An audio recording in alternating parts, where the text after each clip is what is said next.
Fala galera, temos apresentado histórias exclusivas, pouco conhecidas ou nunca antes divulgadas. Estou chegando com um convidado que competiu na Fórmula 1, Henrique Bernoldi, e a live com ele teve mais de 2 horas de duração. Abriu a caixa de Pandora com os segredos de sua trajetória nas pistas, alguns deles nunca antes revelados, como esse que a gente apresenta agora para você. Henrique Bernoldi, quando chegou na Europa, causou impacto imediato, ganhou várias provas e recebeu contato de várias equipes de Fórmula 1. Mas aí quando começou a competir na Inglaterra, aconteceu um episódio no Brasil que atrapalhou bastante a sua trajetória. Felizmente ele sobreviveu. Ele vai contar agora o que é isso que eu imagino que vocês estão curiosos. Antes de ouvirem Henrique Bernoldi, se inscrevam no canal, ativem notificações, deixem seu like, comentários, espalhem para os amigos. Reforço, esse papo com o Bernoldi foi no nosso Instagram e ele falou sobre tudo e mais um pouco. A gente vai começar esse bate-papo antes desse acidente que ele sofreu no Brasil, com a sua ida para a Europa, para ele explicar mais ou menos em qual contexto ele estava inserido naquele momento. Vamos lá. Faz a escadinha dessa sua ida pré-Fórmula 1 e em que momento, quando eu chegar na parte Red Bull, aí eu vou até querer explorar, mas eu queria que você fosse fazendo a escadinha para entender em que horas que fisgaram você. Eu acho que essa fisgada pode-se dizer que foi em duas partes. Foi quando eu corri na Fórmula Renault. No ano seguinte, eu corri, o campeonato eram 11 provas. Eu ganhei 9. E as outras duas, o meu carro quebrou. Então, tipo, o campeonato era bom, não é que eu tava correndo com os caras que... Eu tava correndo com o Frank Montani, tava correndo com David Sellens, Sebastian Injos, que também já faleceu, tava correndo com Bas Lenders, tava correndo com muita gente boa, e eu ganhei 9 corridas. Eu acho que foi um ano que eu dominei. Então, eu acho que esse ano foi o ano que realmente abriu muita porta. No fim desse ano, eu me lembro que eu tinha oferta de contrato para entrar na equipe júnior da Benetton. Eu tive uma reunião com o Briatore lá na Inglaterra, na Benetton mesmo, de Fórmula 1, na época. Que ano é isso? 96. Fim de 96. Eu ganhei as 9 provas e das 11, as outras duas, meu carro quebrou. Eu não ganhei porque o carro quebrou. Então, ali eu tinha bastante proposta em cima da mesa. Eu tinha uma proposta do Briatore para fazer um contrato longo com ele, e eu tinha uma proposta da Beta, uma fábrica de ferramentas da Itália, para fazer uma equipe direto na Fórmula 3000. Até meu pai achou que seria uma boa eu já ir direto na Fórmula 3000, mas eu recebi uma proposta da Renault para ir correr na Fórmula 3 inglesa, pela equipe oficial deles. Então eu tinha essas 3 propostas. Talvez o Briatore fosse excelente, porque foi a mesma proposta que o Weber pegou um ano depois. Todos os pilotos que ele administrou foram para a Fórmula 1 e andaram em equipes muito boas da Fórmula 1, mas ele foi um pouco arrogante na entrevista comigo. E a Renault estava me dando tudo. Você vai ser o primeiro piloto, a gente vai levar você para a Inglaterra, o campeonato inglês era mais forte, então eu decidi correr pelo campeonato inglês. E a Renault nunca tinha ganho nada. E eu falei, se eu ganhar com a Renault, se eu ganhar corrida com o motor da Renault, eu vou estar fazendo meu nome.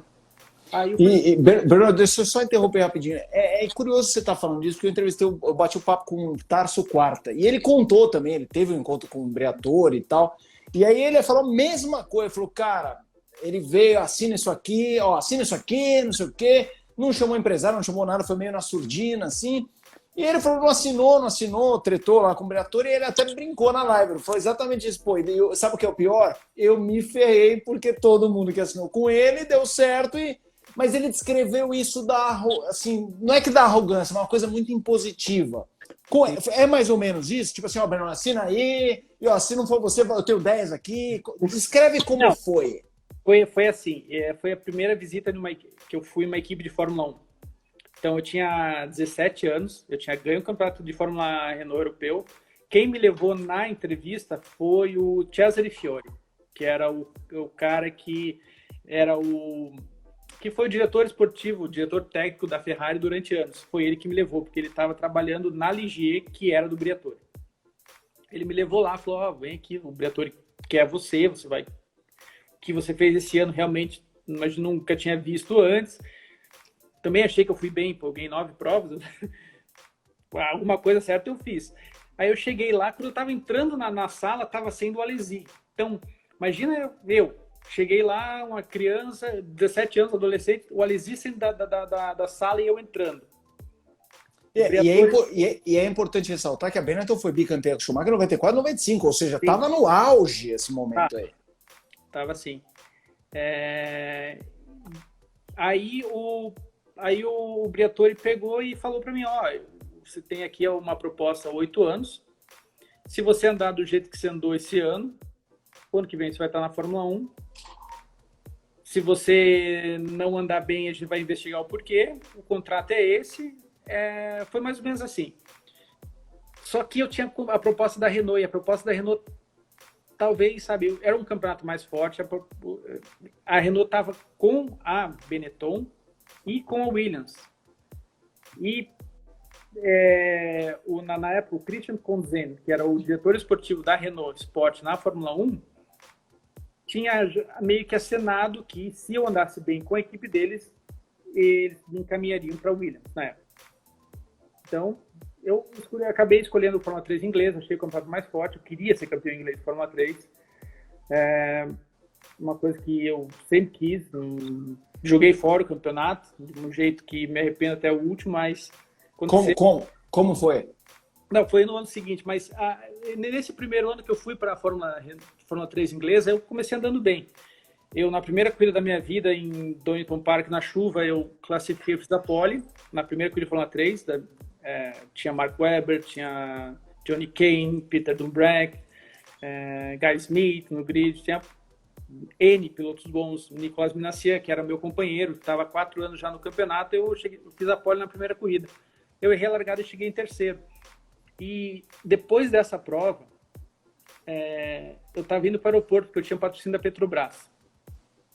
E eu tinha que fazer um evento da Petrobras no Brasil, de publicidade. Tinha que ir numa reunião.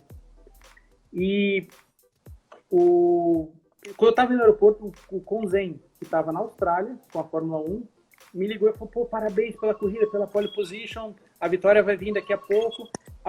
Eu espero que eu tenha uma pessoa que vai falar com você. E no telefone era o Frank Williams. E ele falou, a gente vem acompanhando a tua carreira, se você continuar andando, mesma coisa, se você continuar andando assim, você vai guiar meu carro. Beleza, tudo ótimo, tá indo tudo bem.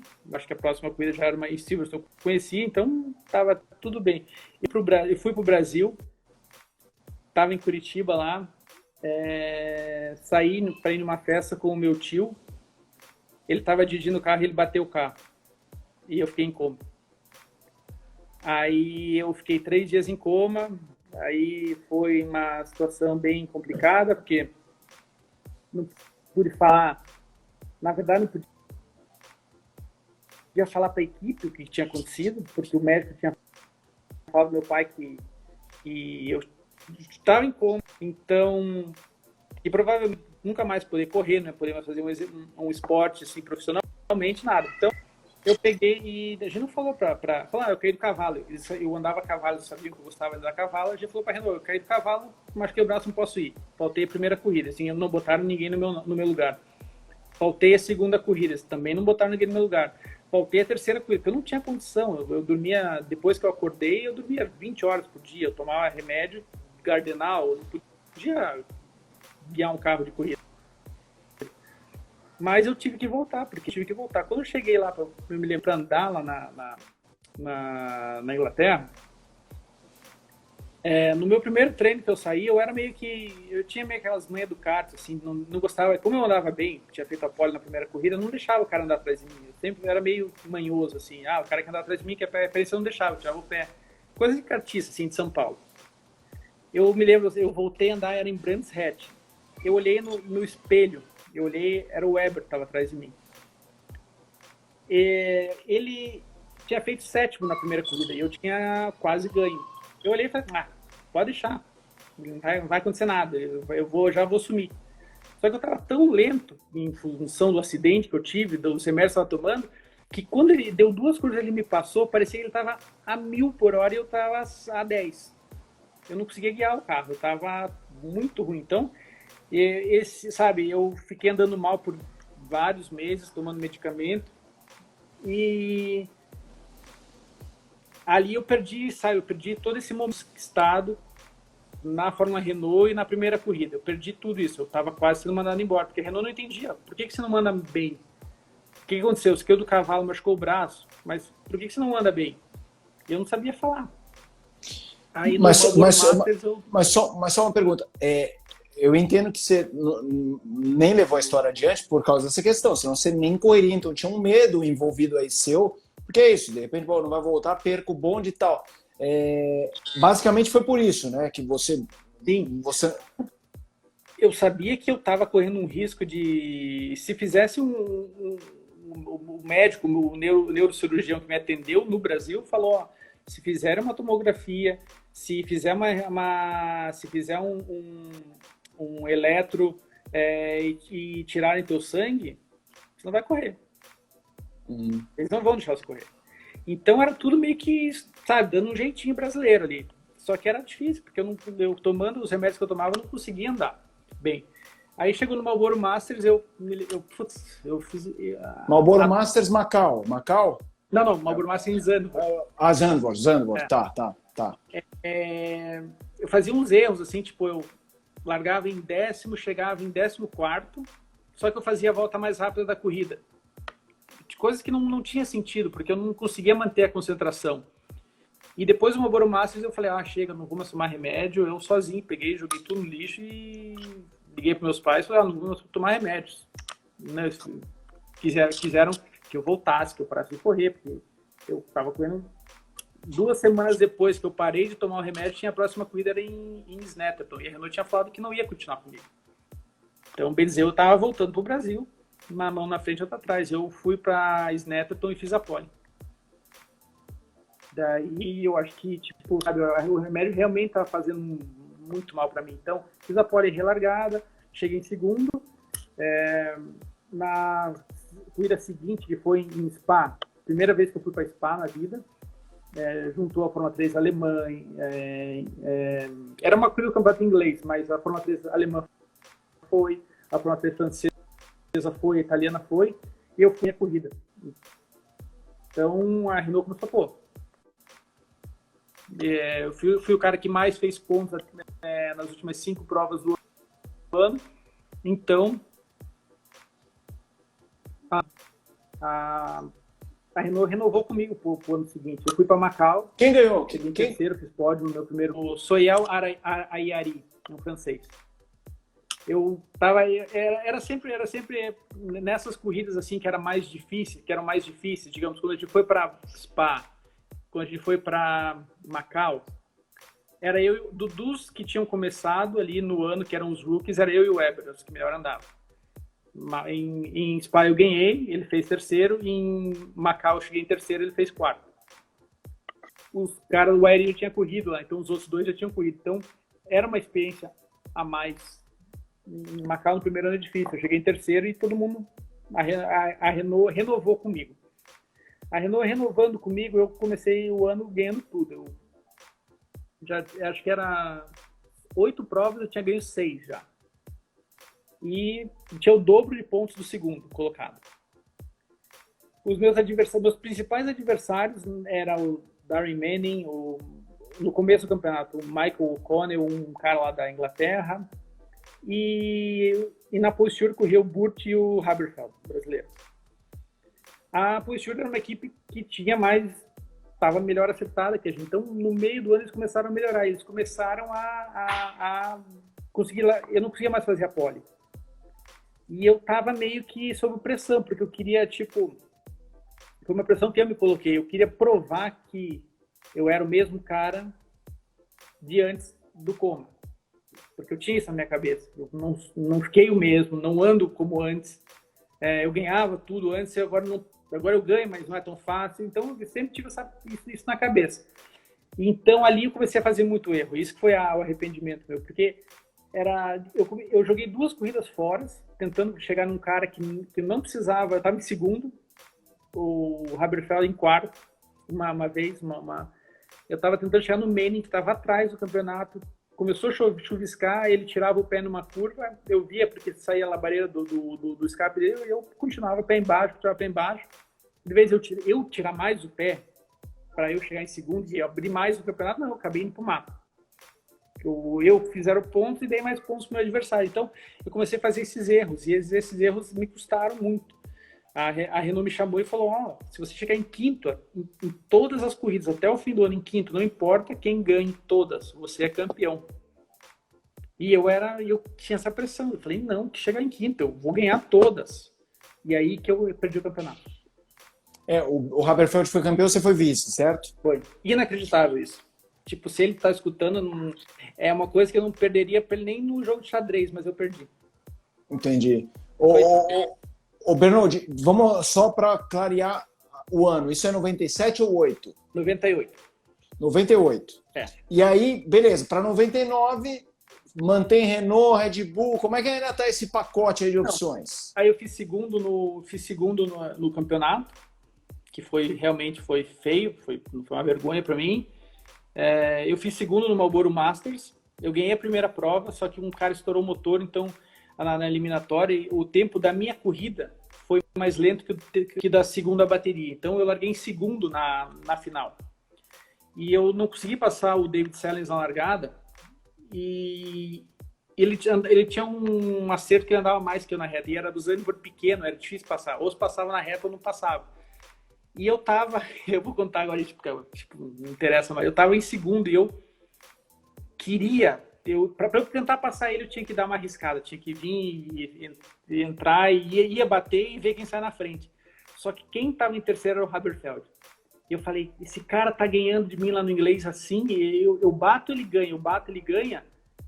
Se eu errar, eu não vou dar um Marlboro Masters para ele. Então eu fiquei em segundo. Uhum. E daí no fim do ano eu tinha várias propostas na mesa. Impressionante, não? Que história de Henrique Bernoldi. Ele falou sobre isso, a luta pela vaga na Sauber contra Kimi Raikkonen, aquela famosa batalha em Mônaco com David Coulthard e muito mais. A entrevista do Bernoldi é uma grande explicação da politicagem na Fórmula 1, para bem e para mal.